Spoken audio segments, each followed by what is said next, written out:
Ladies, we're going to try this again. You want to come sit with me in my office while we listen to an absolute sage, Elyse Fitzpatrick. And she's going to come on here and we're going to talk about her most recent trip to the border because she went with us to Tijuana, San Diego.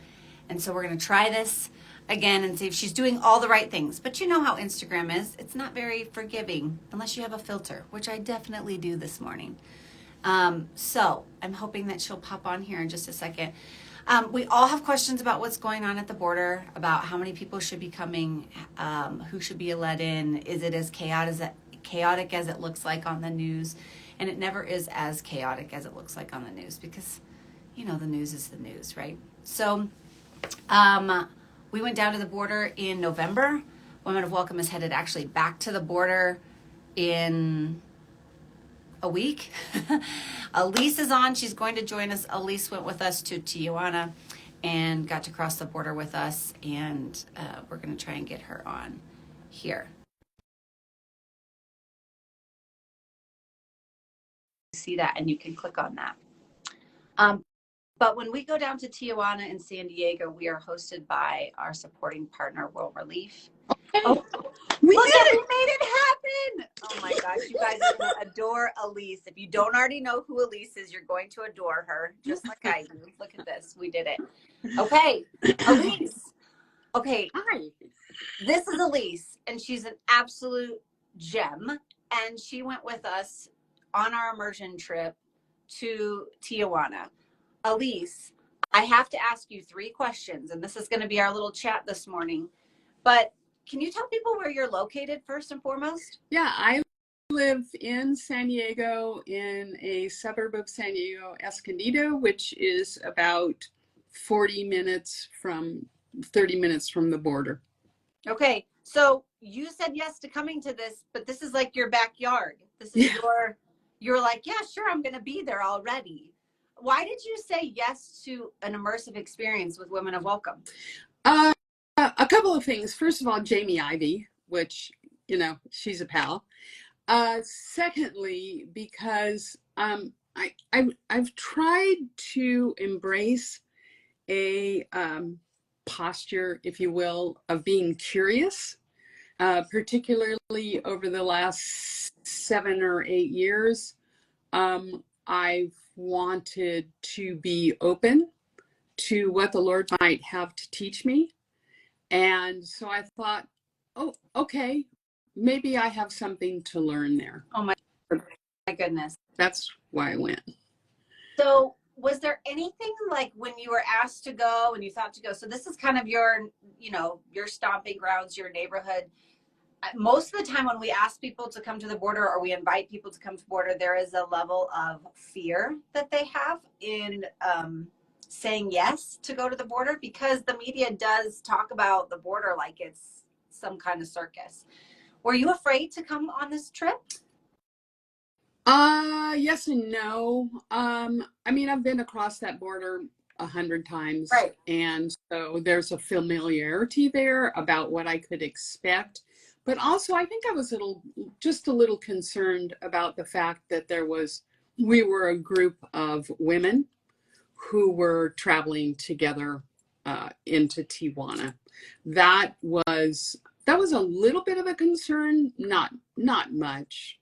But when you said yes to coming, did you have any initial fears or concerns?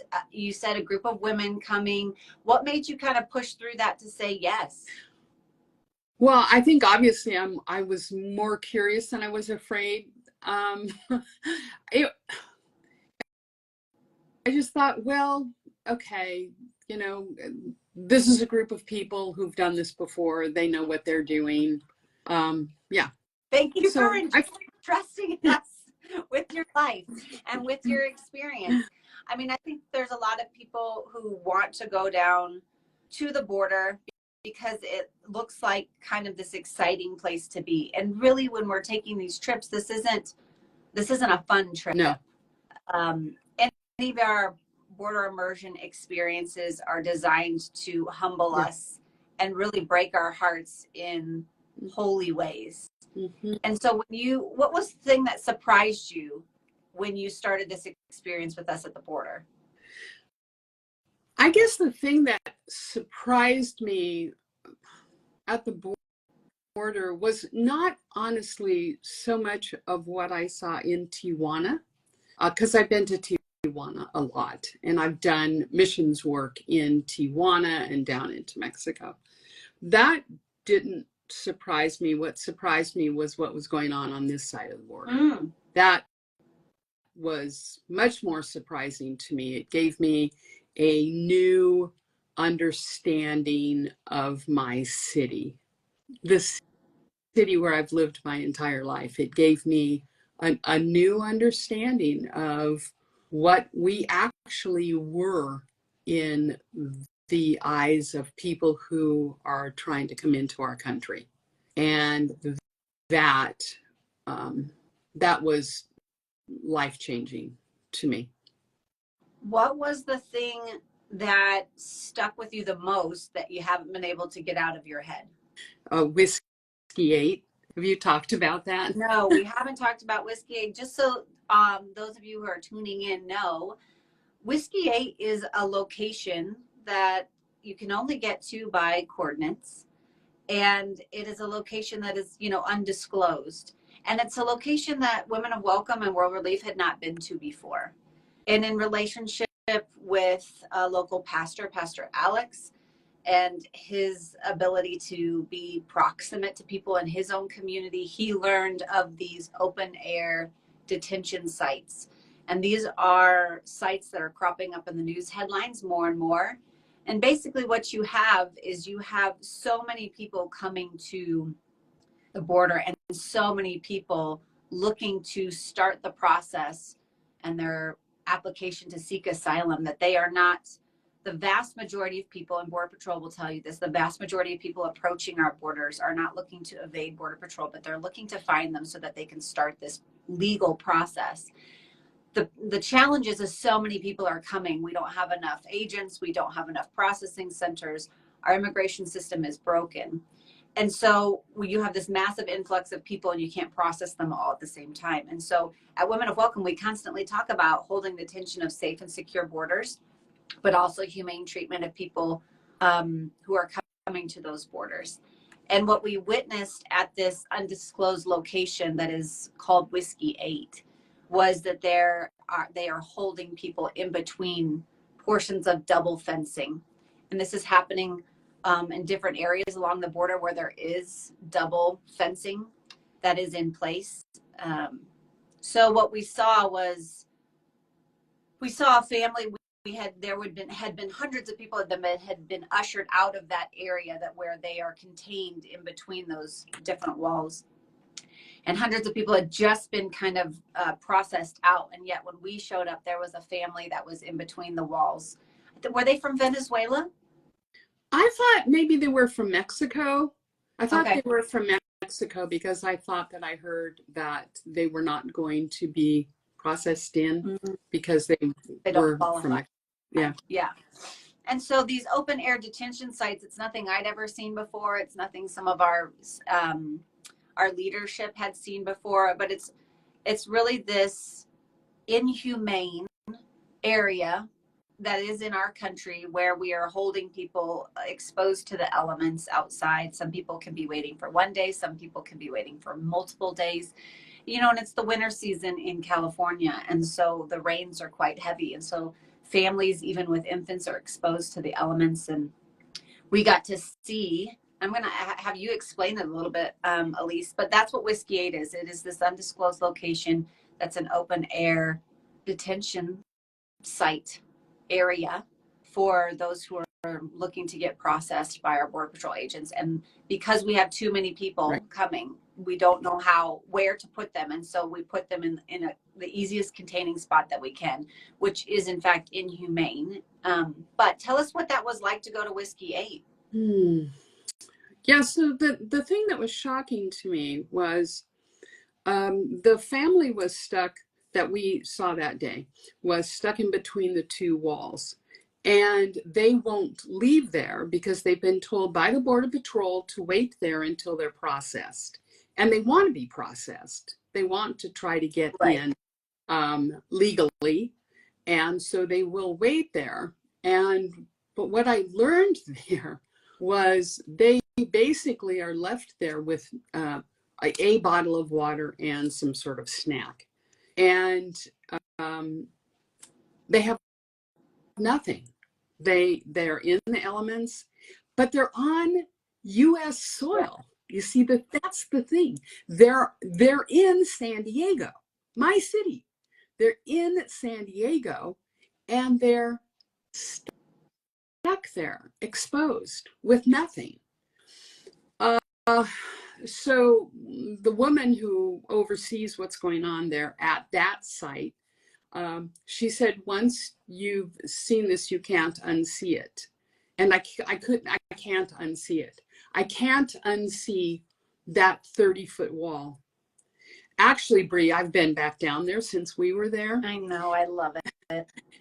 And again, it's that wall that you think about people who have, many of them traveled for days and days walking, and they finally get to the place where they can see my city.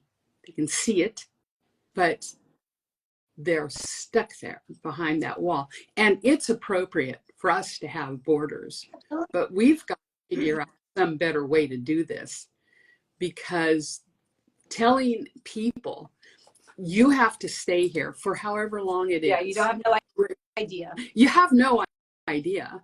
And you dare not leave because you want to try to come in legally.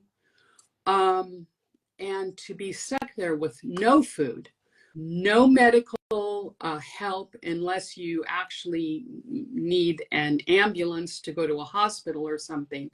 And many people, when they arrive there, are injured or unwell.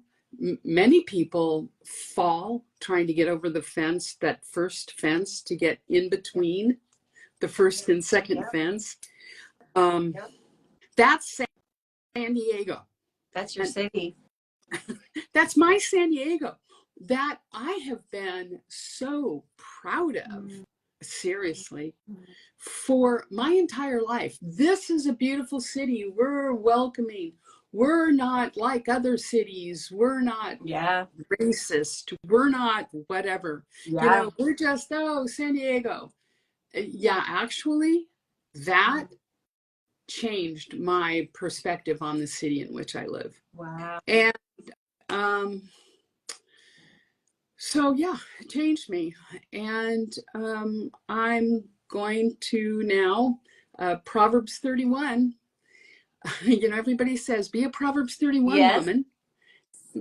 So, but Proverbs 31, 8, 9 says, speak up, as you know, speak up for the rights of the oppressed and vulnerable. And so I want to speak up.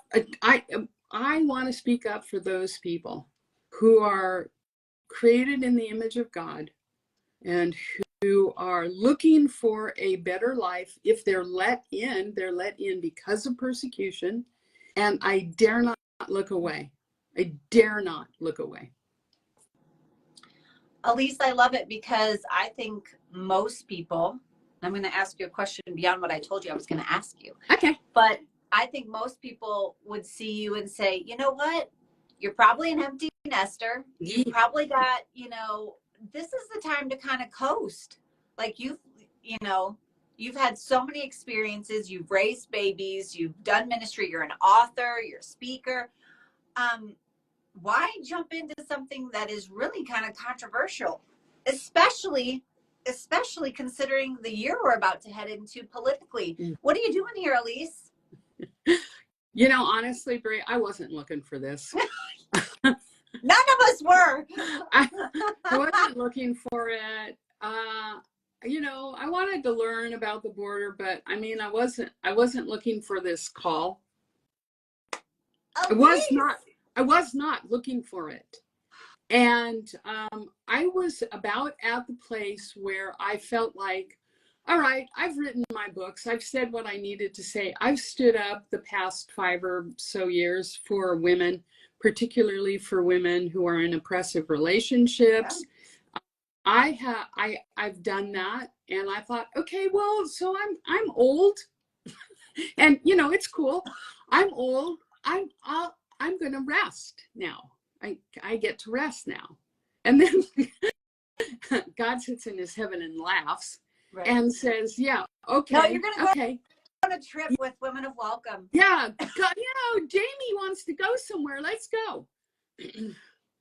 So this is it's a call, and I mean, I'm going to do what I can do, and as much as God gives me strength and a voice, I'm going to use it. And recently I read an email by someone who was talking about, we've got to protect from all of the violent lawbreakers who are flooding into our country. And I thought, God, give me grace to humbly and winsomely talk to this friend, because you don't understand. Go there with me. Well, and the other thing is what she's communicating a fear. Right. And the truth, I mean, the common ground about those kinds of comments, which we all kind of have from time to time, especially when the fear gets the better of us, is the truth of the matter is there are people who are looking to come to our country who have ill will, and thank God for our Border Patrol. Yes. And thank God for the people who protect us and allow a lot of that activity to be thwarted. Much of that activity to be thwarted. I mean, the reality is she's right. Yeah, nobody wants that. Right. So that's the common ground, is nobody wants that. And of course there are lots of people who are entering illegally, and Border Patrol is doing the level best that they can. And they're actually also saying that the borders are more secure than they ever have been before.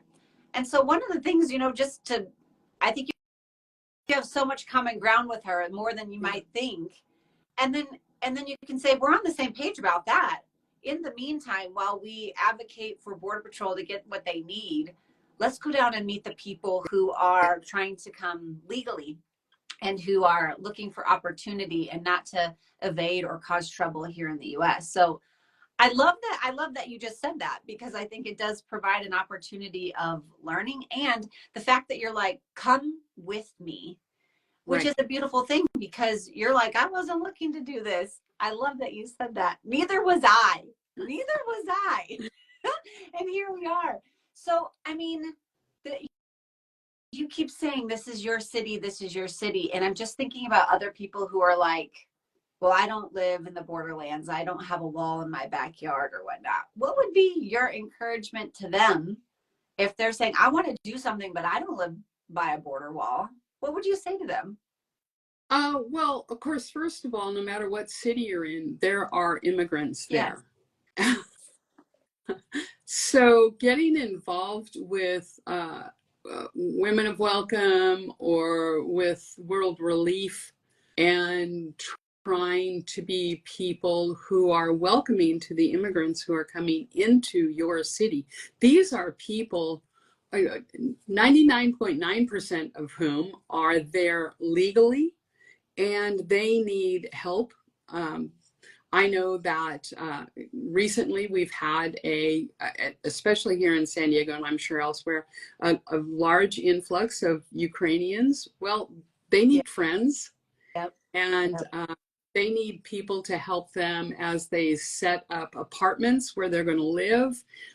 So get involved in that. You don't have to do what I'm planning on doing, which is being involved right there at the border. Yeah. There are people all around us who have migrated in legally and are seeking asylum here. Yeah. Just put yourself in their shoes for half a second. What would it take?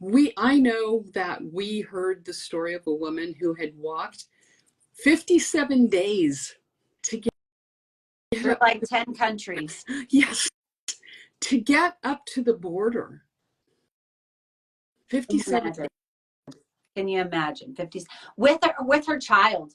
with her child and her husband. And she was fleeing persecution because of her religion. But her husband was not a Christian, but he went with her.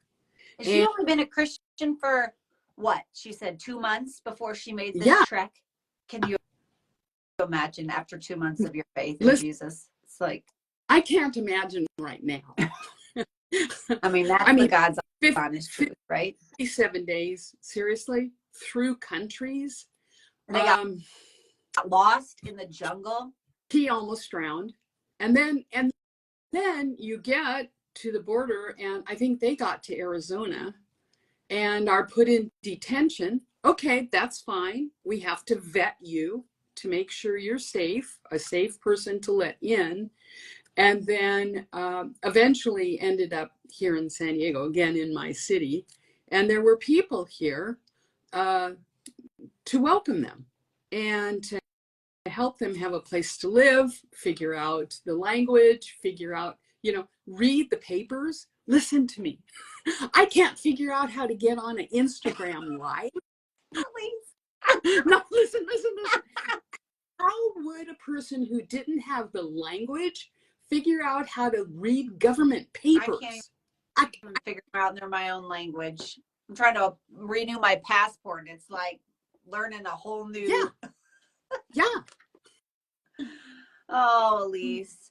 I mean, one of the things I really appreciate about what you're saying is that you thought you were going to enter into a season of rest, and yet you were open to what the Lord was saying that he would have for you. And you went on this trip unknowing what you were going to see in your own city. And it's a challenge to those who are sitting in their own cities and saying, I don't see the issue in my city. What would it be like to get proximate in your own city? It's a simple Google search of immigrant services in my community, immigrant congregations in my community. During the invasion of Ukraine, people were asking in our community, what can we do? What can we do? What can we do? And one of the things that we suggested was that you go to a local Ukrainian or Slavic church in your community. And, some people are like, well, I don't really have one. Well, maybe you don't, because that is kind of niche, but I bet you have some sort of Slavic congregation meeting somewhere in your proximity, right?